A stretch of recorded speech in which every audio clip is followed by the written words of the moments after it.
Hello friends, ഇന്നത്തെ വീഡിയോയിലുള്ളത് ഈ stone വർക്കൊക്കെ സ്റ്റിച്ചിങ് അറിയാമെന്നുള്ളവർക്കുള്ള വീഡിയോ ആണ്.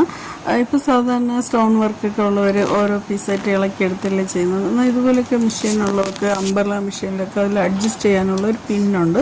ഇതുപോലെ ഒരു കൊടുത്തിട്ടുണ്ട്. ഇപ്പോൾ സ്ലോ ആയിട്ട് തയ്ക്കാൻ പറ്റുന്നതാണ്. അതിൽ കുറച്ച് പ്രസ് ചെയ്ത് കൊടുത്താൽ ഈ വർക്ക് ഒന്ന് സ്റ്റോണൊന്ന് ഇളക്കി കളയേണ്ട ആവശ്യമില്ല. എത്ര ചെറുതാണെങ്കിലും അത് സൂചി പൊട്ടാതെ തന്നെ അത് ചെയ്യാൻ പറ്റും. അത് സാധാരണ ഈ വർക്കൊക്കെ ഉള്ളതിൽ ഓരോരുത്തരും കല്ല് മാറ്റുന്നത് കണ്ടിട്ടുണ്ട്. ഇതുപോലത്തെ മെഷീനിൽ തന്നെ ചെയ്യും.